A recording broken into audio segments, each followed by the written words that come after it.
Good afternoon, good evening, and good morning, maybe for some, everybody. Welcome to the December 21st episode of the Security Data Operations live stream, webcast, whatever you want to call it. This is our bi-monthly stream where we talk about all things security operations, data operations, and really the convergence of the two of them in the modern day cybersecurity team. And what a way to end the year, quite honestly, with literally the most epic of battles. Like, I'm super excited for the day. I want to let y'all know we got to give Jeff a massive amount of crap when he shows up. He texts me, he's like, I'm going to come in hot. I literally am watching over here because I made a couple changes to my setup. I'm watching over here like, this dude better show up. So we got Jeff here. I'll introduce him as well as my other guest here in a little bit. But let's hit the rules really fast before I introduce my co-host for today. Rule number one, first and foremost, there is no toxicity. What does that mean? No racist, sexist, misogynistic, or otherwise toxic behavior in chat. We are streaming live across LinkedIn, YouTube, and Twitch today. And so we do have no toxicity rules inside of chat. What does that mean? We do have moderators in chat. Make sure you give a huge round of applause to our moderators in chat. They are tirelessly supporting this stream while they're working. Don't tell their bosses that. We do have moderators in chat who make no qualms out of utilizing that ban button. However, mods are not here to stifle chat in any way whatsoever. As a matter of fact, we highly encourage chat. You can see the chats are active across all the platforms. We absolutely do love and encourage you to communicate and do community stuff with everybody inside of chat. With that being said, speaking of chat, we do have polls running for today's stream, which I'll get to here in a little bit when we talk about that. Which kind of leads us to our second rule, or more of a reminder. We do welcome questions. We absolutely love questions on stream.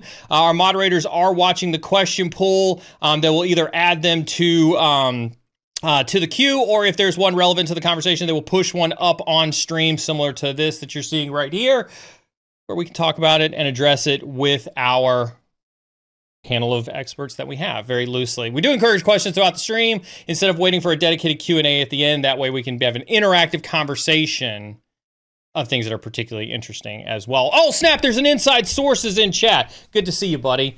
Also, I want to give you a heads up for something that's coming in the new year. Pay attention to this. We talk. We've been doing security data operations on this stream since May. I didn't realize that we've been doing this since May. So this is a program that we've been running now for about 6 months. It seems to be really gaining a lot of traction. Everybody seems to be really interested in the topic. And we've had our assumptions about, things that are challenging for SecOps folks, so that we can make sure that we address them live on stream. And so in January, I'm working on our first ever, survey that we've got going on, where we're going to roll out for you all so that you can tell us, what's working on this stream, what's not working on this stream, what we can do to bring the right amount of content and data to you all on this SecDataOps stream. So stay tuned, more to come on that, but I really need you all to participate in that and working on the team to try to make sure the surveys don't suck, because I know surveys suck sometimes, but we're working on trying to make that not suck. A couple weeks ago during a Wednesday stream, my co-host, and most of you know him as Jeff from our Old Guy Wednesday, and I were lamenting about security products and their place in the market overall. We asked you during the stream, during a survey, if you would be interested in a face-off between a chief product officer with a focus on why do security products suck.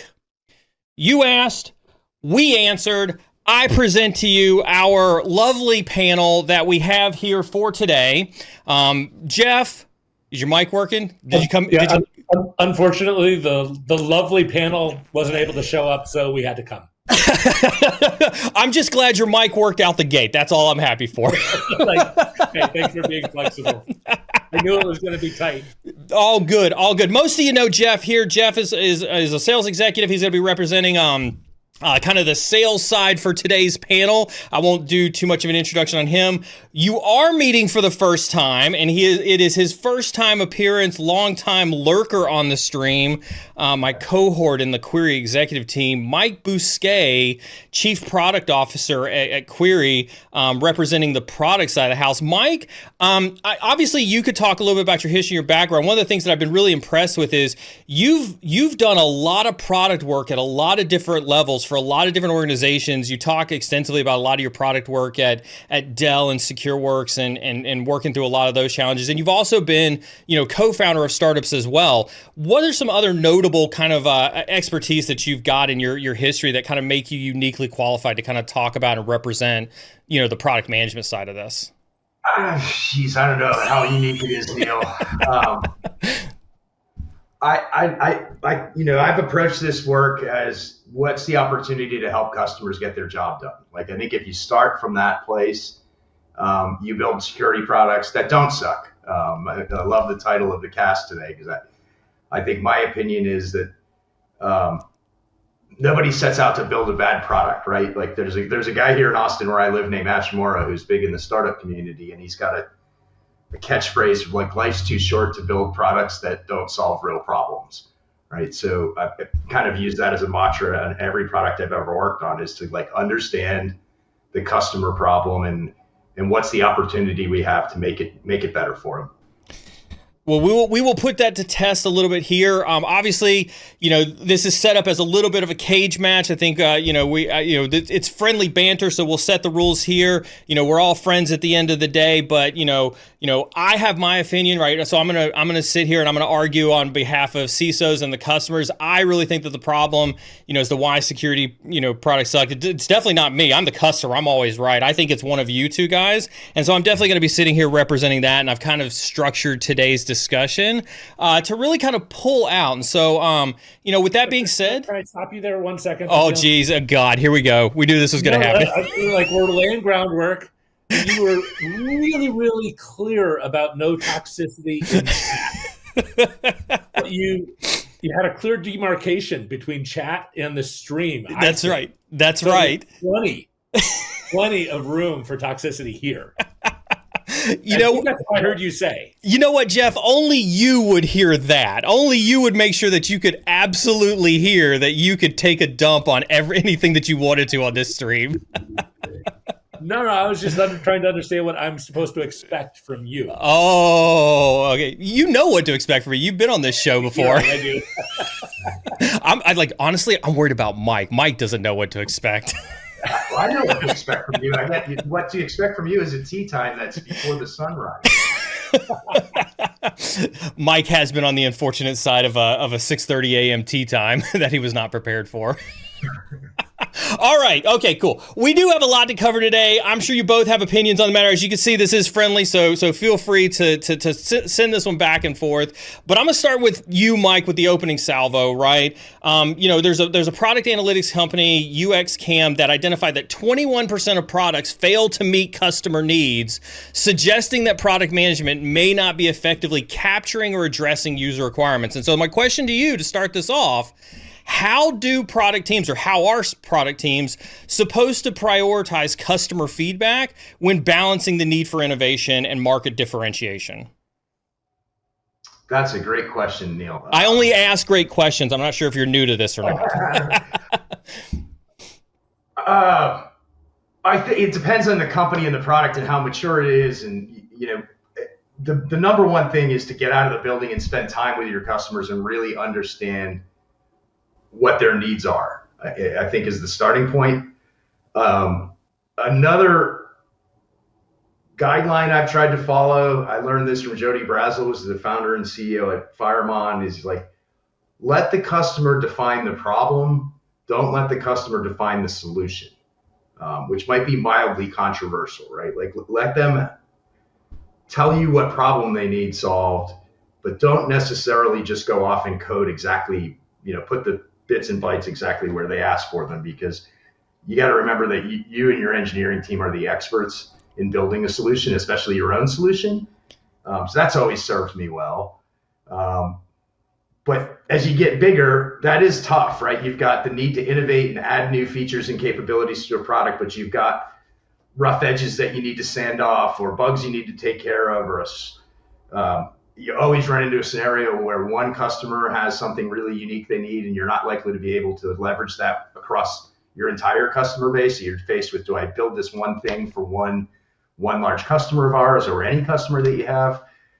That's all, think of it as a gumbo. It's a bunch of ingredients that go go into the mix, and you got to decide how you want to use your resources and in what order do you want to solve those problems. Well, I had originally wanted to flip that response over to Jeff, but like I got to push back on you here on this one a little bit. Like, no, I'm the customer. I know exactly what it is that I want. I want you to build me faster horses. How do you make that distinction between faster horses and innovating and giving me a car?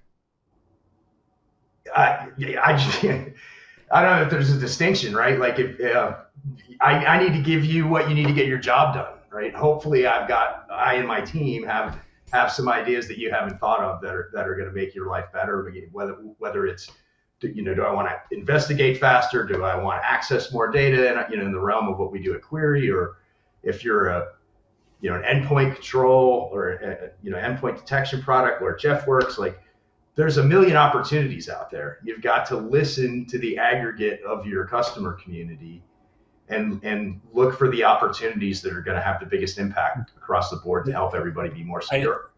I have to add something that's really important to what you're saying there, Mike, because, Neal, you and I have had this conversation a few times, mostly over dinner, but, I agree with you that you've got to build the product for that, but the sales team has got to be able to say no.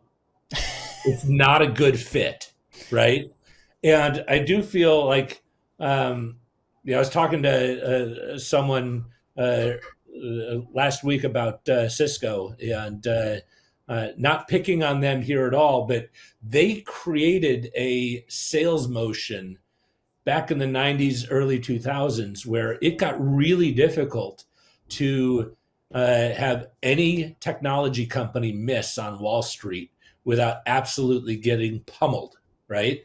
And so, I think this problem, because I do say a lot of times security products suck, but not because they suck inherently, because they're not the right fit for the customer.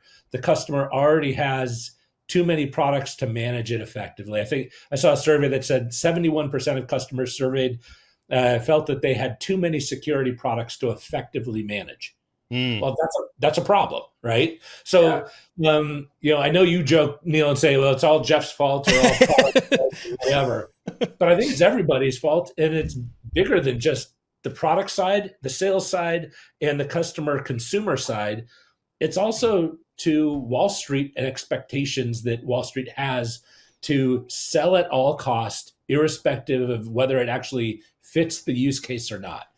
That, I think, is the bigger problem that we haven't really been talking about. Well, so I'm not going to let you pivot away from, like, this is very typical sales tactic here for those who aren't aware.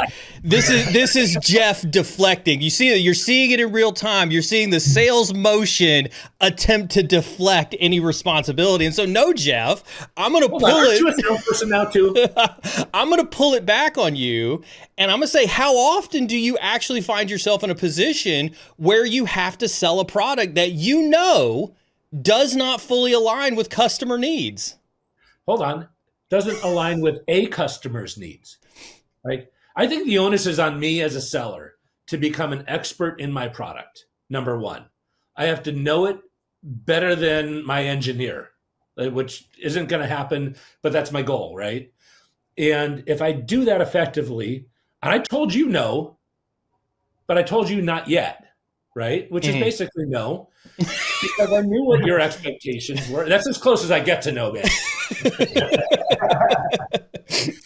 But back in the day, it wasn't the right fit for you yet. But I also put you in contact with our product team at the time, and you were pushing them a couple of different directions. They had to make a choice. Do we want to, bow down to Neal, or do we want to build a product that we can go take to more of the masses? And there was some give and take there. But yeah, I've said no to customers before, mostly in the not yet, or this doesn't do it. And I've actually told some customers, we don't do that, but this other company does a really good job of that. And while I think you could probably stand on a pedestal, Jeff, yourself and say that you've never violated that, rule about, making sure that you align your product with a customer need, I don't think that you could say that for a majority of the sales motion that exists in the cybersecurity space. And so I pull back to my question is, how often do you think, representing the sales team that exists in the cybersecurity tools landscape, how often do you think you find yourself in a position that is not aligned with customer needs?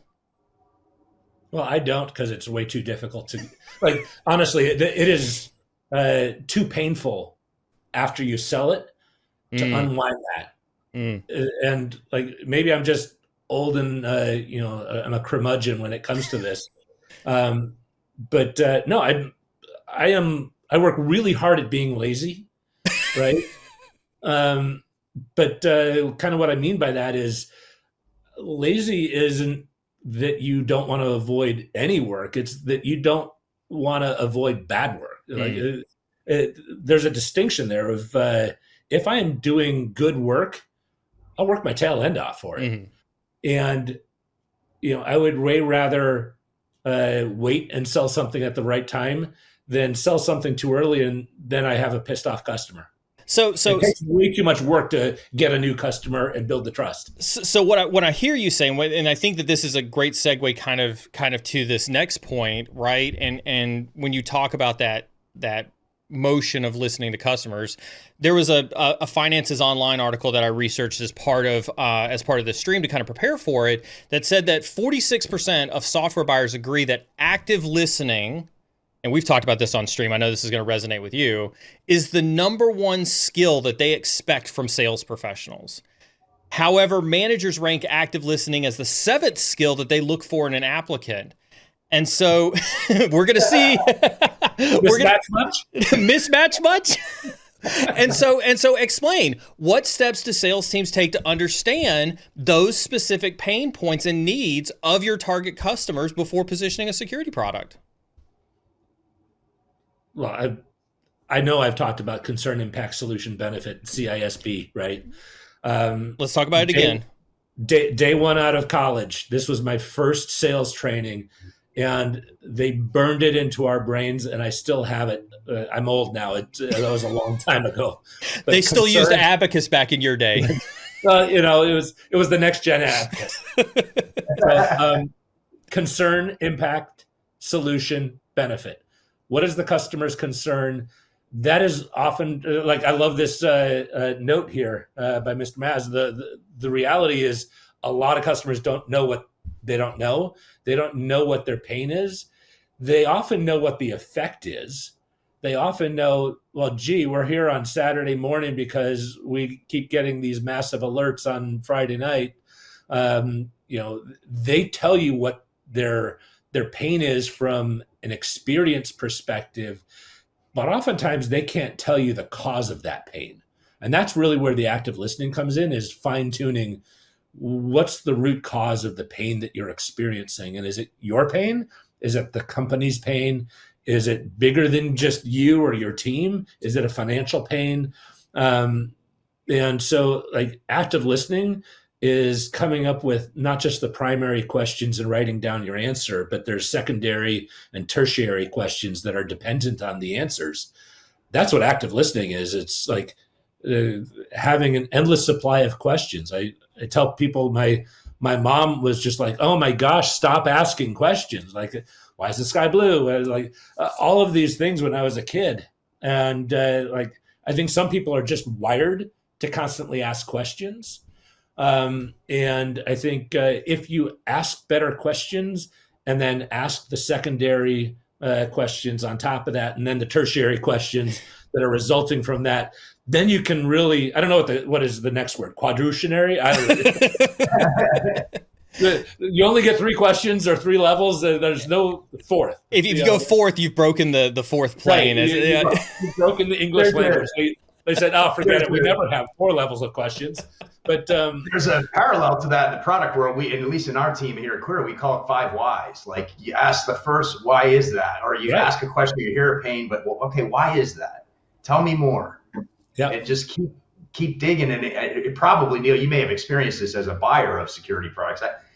I do worry sometimes that can become frustrating, but the better we can understand the whole picture behind what you're trying to get accomplished, the better we can build a solution to it. Well, but as you explain that, as you listen to Jeff kind of explain this, I have to imagine that you've been part of organizations, Mike, where, you know, the sales team is out there trying to figure out this ICP or the customer, the ideal customer profile, or, you know, trying to get those questions answered. As a matter of fact, I was on the call with Dave earlier, and we were talking a little bit about this, you know, in regard to another aspect. And so they're fed with these informations where they're supposed to go out there and they're supposed to ask these questions that they're supposed to derive to the customer's problem. They're supposed to ask these 5 whys at some point in time during the sales process. But do you believe that even though they're supposed to be doing this, that the sales team's aggressive targets and over-promising features during that process put that undue pressure on product management to deliver unrealistic solutions? It can. I think that's probably a company culture thing from one company to the next. You're often selling future capability, especially in an early stage company. Like whoa. Hold on. Take a step back. You're often selling future capability. You're telling me that you're allowing the sales team to go out there and sell things that haven't been built yet.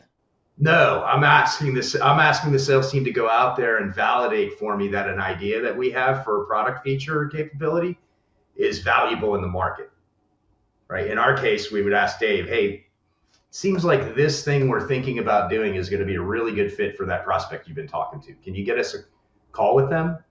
Or can you run it by them and you know, shape the idea for us a little bit? That happens all the time, especially in early stage companies. But if that's the case, like, then, you know, it sounds still like the sales team, if you're asking the sales team to go out there and ask that question for you, you're giving the sales team a blank check. Jeff, I don't want to speak for you, but man, it sounds like he's giving you a blank check to go out there and promise that feature is like right around the corner. If he's going to give me a blank check, speak all you want. That's got to come with that rule too, right? So another good rule of thumb in product is no hard commitments without due diligence, right? Like if a customer says, hey, if you had that, that would solve my problem and I'll purchase. I can't have the person in Jeff's role say, yep, got it, and then come back and say, hey, Mike, we need this in 3 weeks and we can close this deal, when the engineering team hasn't even had a chance to unpack the issue. Like, is it even feasible yet? You know, you've got to have an opportunity. I always give at least size 4. up the technical challenge. What's that, Jeff? I always give at least 4 weeks. Yeah, right. Minimum 4. For every feature, regardless of complexity. No, but Mike, I get that. And I think there's so much competitive FUD that's out there that salespeople are constantly fighting against, that, you know, there's no validation whether competition has some of these things or not. Some, you know, they do. Some, you know, might have A, B, and C, but D, E, and F were afterthoughts. And the customer bought your product initially because you had D, E, and F already there. There's so much of, like, the grass is not always greener. Let's just work together, right? But I don't think we're afforded the time to get back to the issue at hand of why do security products suck? I don't know if they really suck. I think they're just misaligned to the wrong problem way too often. And you've got customers who are not willing to buy into one relationship and stick with that relationship and be able to work with the product team to move the needle for them. Like, I think I've had a few customers do that, and it's hugely valuable, not just to the product development, but to the relationship, as well as their ability to get things that truly are customized to what they need. Well, let me step in from the customer side of this, because I don't fundamentally agree with you, Jeff. I know that comes as a shocker to you. You know, there is a natural amount of disdain when you walk into the room, because the only thing that I know that you're interested in is closing a deal. Period, dot, end of discussion. You're going to say whatever it is that you need to say to close a deal. You already think in your mind that you have my solution, whether Mike Neal told loves you. me, but he just won't ever let anyone know it. Yeah. I want to defend Jeff. I actually don't think, I think most sales folks don't operate that way, or if successful ones don't. Because that's a check you're going to eventually bounce, and you might get a transaction today, but you've lost a customer for the long haul. It feels like that on the customer end. I don't know that I agree with that defense, because it does feel like there's the sales motion I feel on the customer side is, there's all this strategy that's put into Jeff's first message that has come from a product management team or come from marketing that says, we can solve your problem, Neal. And it comes at the customer that your solution is the best and the only one that solves my problem. And I'm again, Jeff knows I'm picking on him. I'm not singling him out specifically, but the sales motion derives an assumption that you understand my problem better than I do. And I think that that's the customer side of that aggressive targeting and overpromising features that makes that motion really, really hard and makes that collaboration really, really challenging between a sales, a product, and a customer team. Yeah, I don't think we ever try to say that we know your problem better than you. I would say we work really, really hard to be able to define it better than you have taken the time to define it yourself. So, I think this comes in with a lot of the active listening, and just, I've been doing this for, almost 40 years now. You look at walking into a brand new customer relationship and, building that initial trust. Like, you can't just dive right into a product discussion. You've got to talk about what they do, how they do it. You have to understand what's driving them. And understand what the nuances of their pain are. Like, you just have to get to that level, which sometimes seems formulaic. Mm-hmm. I'm sure it seems formulaic. Mm-hmm. And anytime there's a formula to something, you feel, oh, they just come in and they do this and then they do that. And, well, yeah, but we've all taken the sales courses that say, build rapport, then build trust. And then the reality is you hate to make it a formula, but that's just building any relationship. Name the last, you play a lot of golf. You walk up and they don't just give you the only tee time. They're going to fill the tee slots with other people, right? Yeah. How do you get to know the person? You don't just not talk to them for 18 holes. You haven't played golf with me in a while. Yes, I absolutely do. Tell me that you don't do that. You are not that person, Neal. I am. I put in my AirPods and I ignore whatever foursome they put me into. Ooh. But I get your weak sauce. I get your analogy. But Mike, you came to the defense of Jeff there, and I thought that was interesting from a product perspective. It sounds like you value the collaboration that is required from the GTM team. Is that accurate to say? Yeah, for sure. In my opinion, software is the greatest team sport there is. You can have the greatest product in the world, and if you don't have a great sales and marketing organization, you can't get it to market.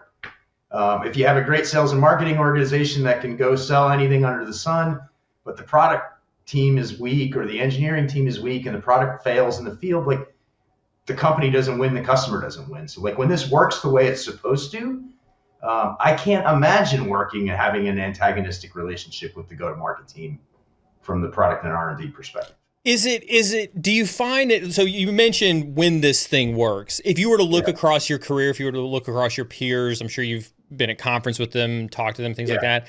If you had to assign a percentage, what do you think the percentage is where this works versus where it doesn't work? Man, I don't know if I could put a number on it. I think you could look at companies that make it from early stage founding to scale, right? And there's various levels of scale. There's your first $5 million or $10 million of revenue, and then there's $1 billion revenue companies out there. Clearly they're doing something right when you start to have hundreds and thousands of customers. I think companies can become a victim of their own success too. Like today's hot startup that is experiencing hyperscale is the future's legacy vendor in a lot of cases, right? You get so successful that back to like capitalism is the reason we can't have nice things sometimes, right? Like you built this great business, but you've got to keep growing it because you've got investors or whoever owns the company always wants more. And sometimes products get bloated, real bloated, and they become unfocused or hard to use. I've seen that happen a lot. So oh, go ahead, Jeff. They get bloated because they have to grow. Like once you get to a certain point, you are required to grow or you're being asked to move on. And so there's a challenge, I think, that's inherent in the playing field, not necessarily in the product field. The playing field forces companies to acquire other companies because it's faster than building it themselves. And they have to do that because they have to expand into other territories of technical coverage. If you don't do that, you stay stagnant and then you're going to be replaced earlier than you should have because other people are expanding into your territory. Do you find that battlefield, Jeff, does that cause you to overreach on customer promises about product capabilities? I think you have to fight that. The temptation is absolutely there, right? And you have to have a voice of reality. And I think this is where I think younger salespeople are at a massive disadvantage. Yeah, they've got way more energy than me, but they don't have the history of saying, "Yeah, I'm going to say BS on that one. That one, there's no way that is coming into our product at any time in the next 18 months, right?" And you can get that sense not just by that's a big stretch or other reasons. You get that feeling because it hasn't been properly defined, right? Hey, we're going to build this. Well, ready, fire, aim. What are we building towards? What are we shooting towards? You have to know the target and understand it to build that product to it. And I've just experienced a few companies where they're building to a place where it's never been vetted by the customer, to your point, Mike. And that's a really dangerous place to be. And those are the places that scare me because they're going to deliver a product. They're going to assume that any person can go out and sell it. But if it doesn't have a market, you're not going to be successful as a salesperson or as a company. But if Mike's doing the job that he's supposed to be doing, how does that happen? Mike, if you're doing your job, how does what Jeff's talking about, how does that happen in an organization? Oh man, there's a million ways that can happen. And Neal, you've heard us talk about the dangerous animals in product management, right? Share it with the audience. A brief version of it. Yeah. Something you should know about me is I don't have a lot of super original ideas. I try to grab good things and smart things from places I find them.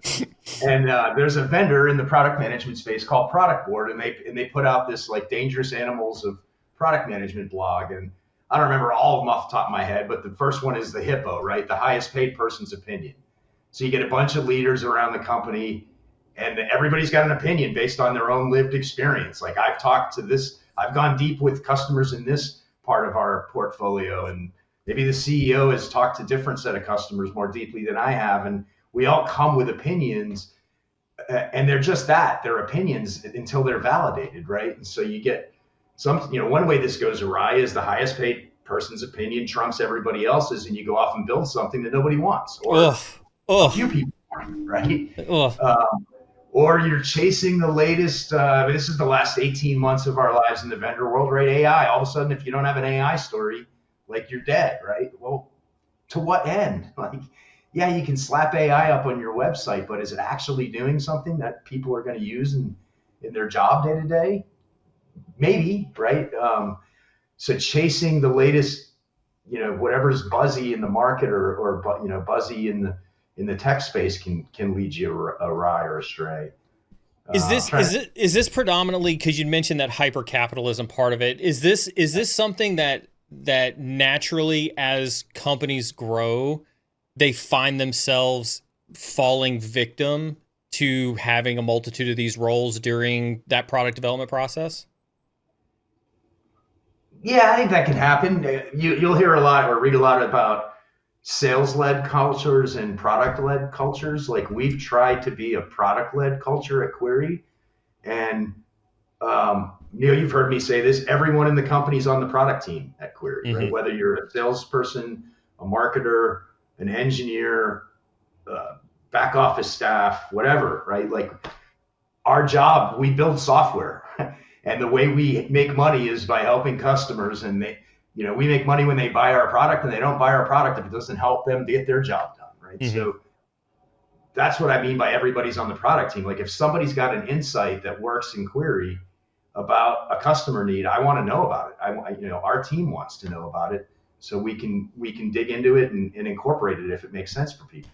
So I want to put a little bit finer point on like, I mean, I love Mike's kind of like collaborative approach to product management. I definitely think it's the first time I've experienced it, in such a great way at Query, but I think that we need some finger pointing, to be quite honest with you. So Jeff, I'm gonna force you to point a finger. You're gonna point your finger at me first. Is it fair to say, this is to you, Jeff, is it fair to say that product times often use sales as a scapegoat when the security products fail, despite shortcomings in the product itself? It's my fault. I know it's my fault. It's always my fault. Let me walk you through the process for how products get funded, right? Okay.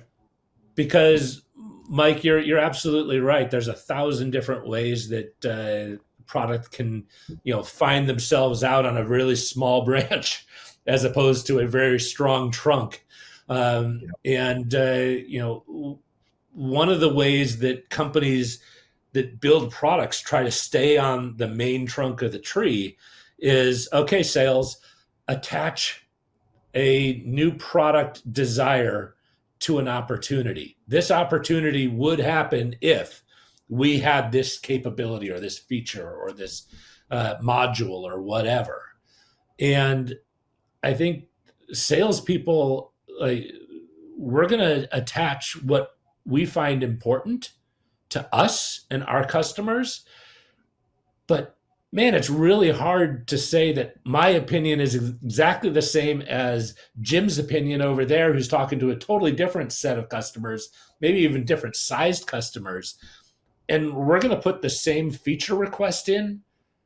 Well, it means something totally different to his customers as it does to my customers. I'm talking with large enterprise customers, and Active Directory integration, for just bad example, but like his is going to have a set of nuances that, to me, it's a minimally viable product, right? If he gets exactly what he wants on Active Directory integration, I'm going to have a product that I take to my large customers that are going to say, well, where's the hierarchy? Where's the integration with all these other things, right? So it gets really derailed really fast because you don't have the right target audience for that feature identified. You don't have it validated with them of, yeah, this would make you invaluable if you had this capability. And I think that we've just been building products in too much of a silo without, to Mike's point, getting directly with the customer and saying, all right, we've got 5 different directions we can go with this feature. Curious how you would use it. And my larger customers would say, if you do any of these 4, that's cool, but unless you do this 5th, nothing else matters. Right? But isn't that what you're supposed to be doing on the front line with a customer, Jeff, is bringing that product feedback back to Mike? Like that's that active listening that we talk about.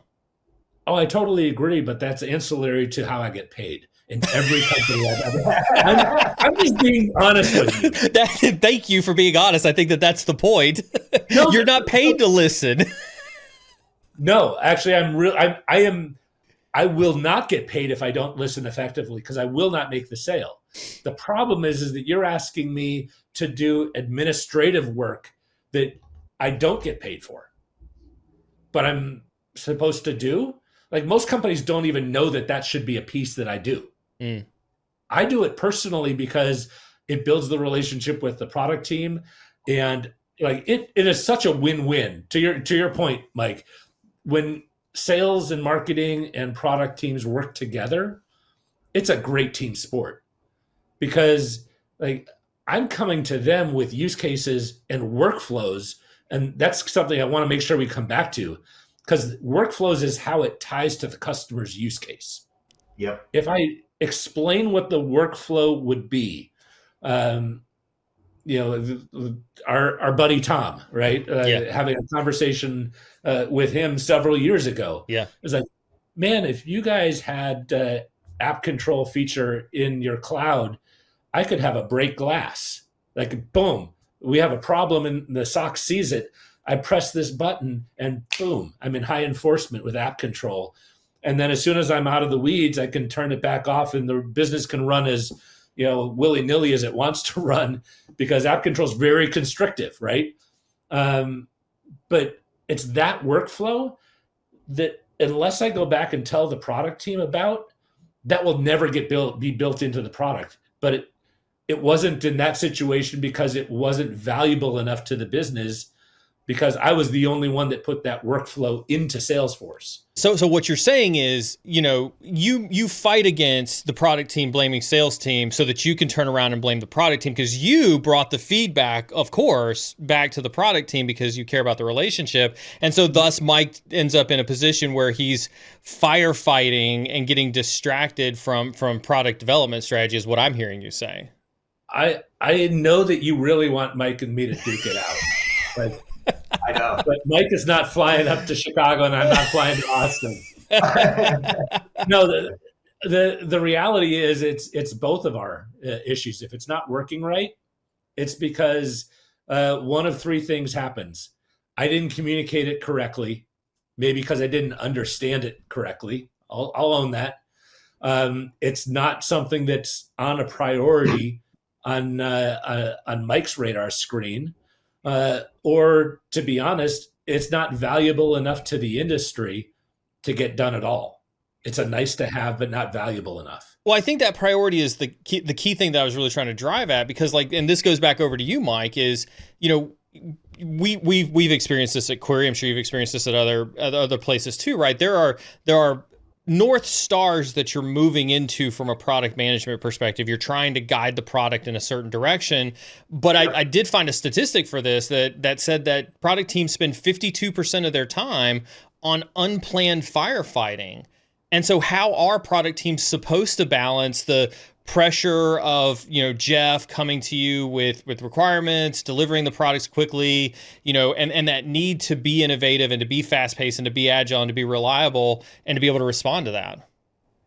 Yeah, that's a tough one. I mean, that's our job, right? Like one of the things that I love about working in product management is it truly sits at the center of a technology organization. Like, you've got to work with sales and marketing teams. You've got to work directly with customers. You've got to work with the engineering team to get anything built. You've got to work with the executive team to make sure it's going to work for the business, and how are you going to price it? And you've got vendors of your own, right? Most software products have other products embedded within them, and you have needs that you pass down the supply chain. So that's what makes our job interesting, but it's also what makes it hard. And then layer on the fact that you've got a very finite group of resources that you can work with to support existing product, to prioritize new things. And like a lot of the features just don't make that list because they're not there. There's a minimum threshold that it's got to get beyond to get on the right person's radar screen to get it assigned to a project. And there's a little bit of low hanging fruit going into this as well, I'm guessing, because if you've got a list of 10 things on your board, and number 1, 2, and 3 would require 3 months of work by your entire staff, 4 through 9 you could get done in the same amount of time. Well, maybe that's going to move the needle more than those first 3. Yeah. Or maybe 2 out of the first 3 are great, but they're not worth anything unless the third of the 3 is there also. Like, you prioritize the wrong things. Neal, to get back to your question, the way I've always tried to manage that, you mentioned North Star. Like I think of that as who are we trying to be when we grow up? Like what stake in the ground? Like who are we? Right? What are we doing? What do we do for customers? What are we equally as important? What are we not going to do? Like those are product principles. We will do this. We won't do that.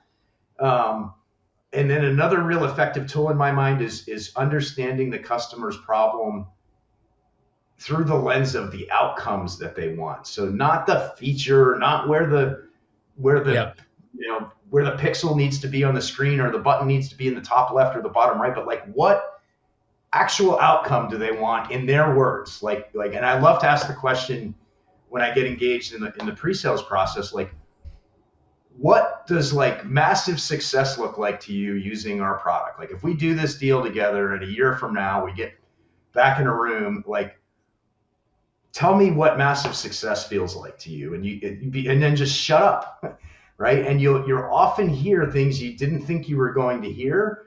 And so if you kind of organize your strategy around customer outcomes, it's a lot easier to stay on track and not end up as a feature factory. So another thing you don't want to be as a software company is a feature factory where you're very sales led and it's very customer and prospect specific, and you just got this long board of features and sub features that everybody's asking for, and you're just trying to pick your way through it, and you end up with a mess of a product after a year or two. And by the way, your backlog of requests just continues to grow and grow and grow, and you never catch up with it. Like you got to know who you're trying to be, what problems you're trying to solve, and build the things that deliver the outcomes that people that write you the checks want. Well, so I do want to take that. I do want to send this back over to Jeff because like I do think that you said, not being sales led, and being in those meetings and listen to the outcomes and the problems they want to solve. And Jeff, you chimed up and said that you agreed. It sounded like you agreed with that, but then he brought in the not being sales led. If product is trying to make a decision about where to go with product design, and to your point, there's a buzzword that exists out there. You're trying to align with that competition. You're trying to put yourself forward. You've got to get paid in some way. There will inevitably be customer dissatisfaction in the mismatch of those messages between sales and product. And so how often do you find yourself attributing your inability to get a product sold or marketed or whatever the case to Mike's decision to prioritize a feature a different way because it doesn't match the industry buzzwords? So people think that I go in to say 1,000 different customers, right? And I can sell to all 1,000. And all I need is Mike to just build X, Y, and Z, and then I'm golden. But that isn't the case at all, right? I'm trying to talk to as many of those 1,000 customers to vet out the ones which just aren't good fits, right? You're talking about lead qualification. 100%, yeah. Right? But if I can, if I know the direction of our product, and to your point, Mike, I 100% agree with the North Star. I disagree with a little bit of the feature, shop, because I think there needs to be a both and. And like architecturally, I would love to see an organization that says, okay, this is our North Star, but because of the way we've built our product, we can bring outside people in to custom write a few API kind of things and things that don't necessarily intrinsically damage coding of the base North Star level product, but could add additional capabilities and functionality. I kind of look at that as ancillary programming, but I don't see that a lot in the approach of the architecture.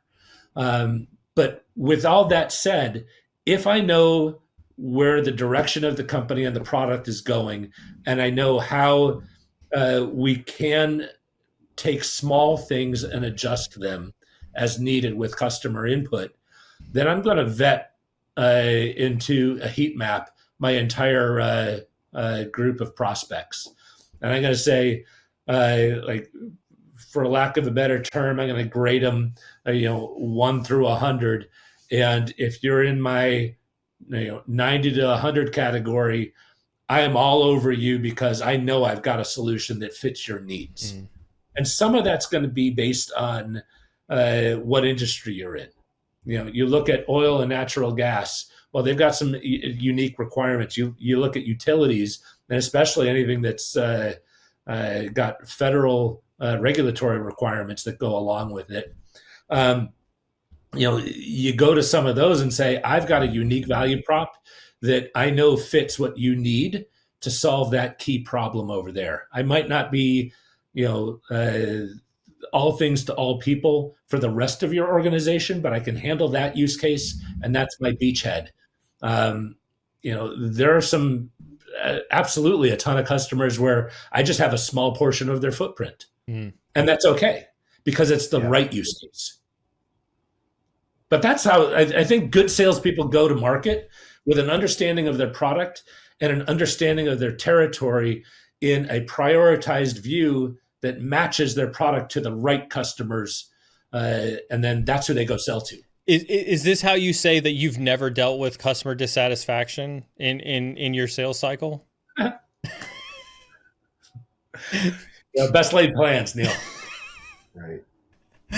Mike, no, but go ahead. At the end of the day, if I go to market with, being able to pass the red face test that I did my best, and I didn't do anything unethical, I didn't lie about what we're doing, I can stand by that. Right. Right. We're not going to be perfect. We're software, for crying out loud. But the reality is, if I go to market with that approach, I think customers generally can buy off on working with you through those issues. And at the end of the day, when you have to separate ways, there's no hard feelings. I'm still really good friends with a lot of the people that are no longer my customers. Let's not use the F word too prevalently. I wasn't talking about you. Speaking of parting, why would you think I'm talking about you, Neal?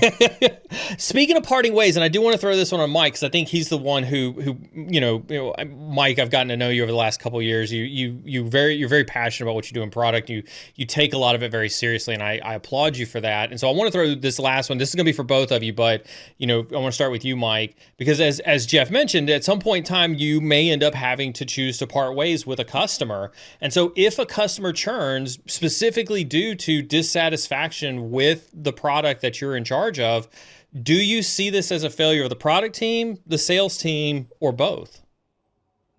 Both, with a qualifier. So most companies will have in addition to a sales team, which is usually an account executive, sales engineer, pre-sales group, but also post-sales, so customer success, right? I would add that group into the mix too, and product and pre and post-sales teams need to be working together to understand what their existing customers need and working to prioritize or not the features that are going to help that customer be successful with the product.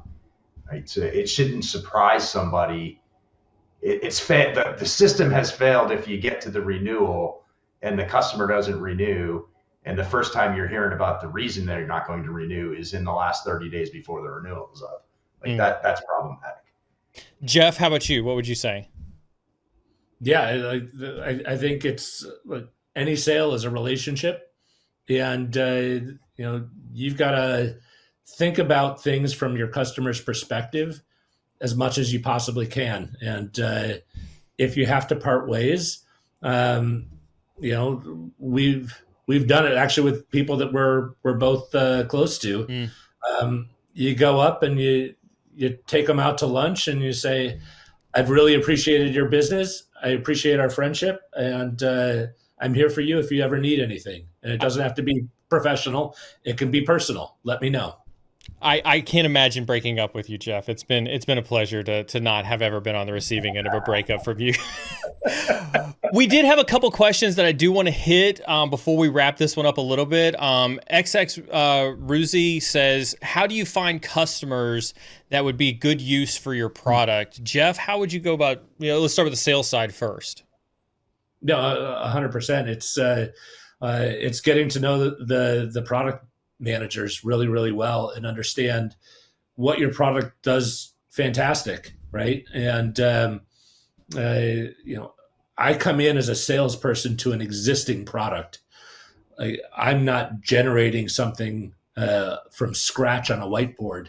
So I have to know the product really, really well and their use cases. And then I look for those kinds of use cases in certain customers. I mentioned before, regulated environments that might have air gap as a requirement. Well, I know I can't deliver it as a cloud solution. So like I need an on-prem solution. Does my product have that? Yes or no? If yes, then you're my prospect. If no, then I move on to the next and see if I can find a good fit. That's how I attack it. How about you, Mike? How would you go about finding customers that'd be a good use for your product? Yeah, my answer will be shaded by the last decade of my professional career, which is all startups. It's probably a little different in large organizations, but I like to focus on the problems that we think exist in the world and talk about, like, nail the problem, right? And go talk about the problems your product is attempting to address. And if you'll find something out by doing that, right? Like if people are drawn to you and they want to take meetings with you and they want to learn more, that means you're probably onto something, or at least you're onto some real pain in the market. When we founded Groove ID, that first 30 days, we hated PowerPoint. Neal, you know my yes. We had like 3 Google slides that we would just run around the country with, and before we wrote the first line of code, we were like, this is what we think the problem is, this is what we think the solution is, like, react to that for me, before we built anything. Talk amongst yourselves. Yeah. Do you have any problems? The first question to get answered. If you're talking about problems people have, they're probably going to want to keep talking to you. Yeah. And if you're talking about stuff that's not interesting to anybody, that's not your customer. And I think the answer to this question, Neal, depends on if you're an emerging product company or if you're a pretty well developed company that's been around for a while and you're tweaking something that's already in place. It's a very different answer how you attack this question. Yeah. Well, that's why I like having both of you on, so that we can get both different perspectives on it. There's a follow-on in there in the chat that's just a couple of related questions. Like, is it mainly an online effort to promote the solution or reaching out directly? In my case, it's both. Like I try to incorporate the messaging, the problem and solution into our messaging, so it goes on the website and you'll get some inbound if that resonates with people. But it's also just starting with your own network, right? People you've sold to or worked with before, if you're working on something new, and go have a few conversations and ask them for referrals to their peers. And so in my case, it's been both, like online marketing as well as direct, outreach to my network. But don't you worry about, just since we're pulling on that thread just a little bit, and I'm being cognizant of time, don't you worry about oversaturating your network with like, hey, can you look at this? Hey, can you look at this? How do you combat that? I try to be a good networker, which means give as much as you take, right? Or give as much as you ask. Yeah. So if you see something on LinkedIn and you think you can help somebody out, like, go out of your way and help them out. Or if somebody's looking for a new job and you've got contacts that are looking to hire people with their profile, like, make that introduction.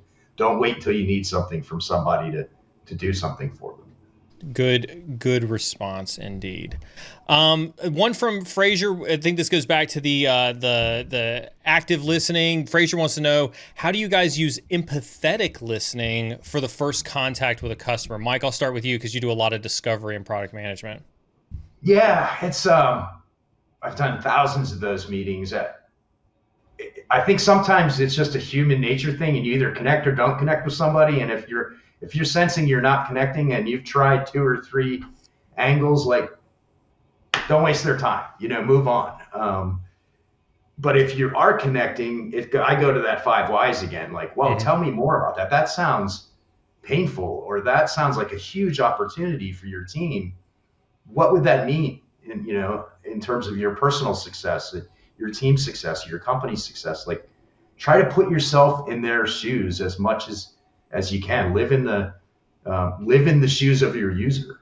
Try to imagine. You're not doing their job, but you can make an effort to try to imagine what their day-to-day battles are, and really try to feel it, feel the feels, right? Feel what they're feeling. How about you, Jeff? Do you find that being empathetic to customers inhibits your ability to close a deal or to make a paycheck? No, it's exactly the opposite. No, your point about that, Mike, is spot on. I think you need to understand their pain as best you can, and try to put yourself into their situation as much as you can.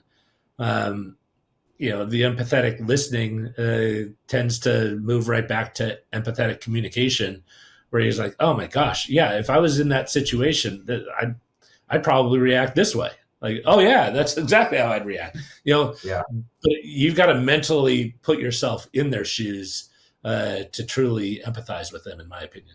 All right, gentlemen, we're at the top of the hour. Thank you both very, very much, so very much for participating in this. I appreciate you guys, coming in and bantering back and forth over this topic. I've obviously enjoyed working with both of you over the years, and hopefully it was friendly across the board. Either of you have any closing remarks for the community, for the audience before we send you along your way? If you're a customer, work with your product teams and sales teams, because we're all trying to accomplish the same thing. Go ahead, Mike. Sorry, I was just thanks for having us on, Neal. I'm sorry it wasn't a cage match. I came in thinking it's not going to be a cage match because I don't think that's the way it should work. But I guess for the audience, you plugged a survey we're going to do. We in product management and sales, go-to-market teams, live on understand, like the lifeblood of what we do to make a living is understanding our customers and our users. So I would encourage anyone, I know you have a lot of security operators in your community.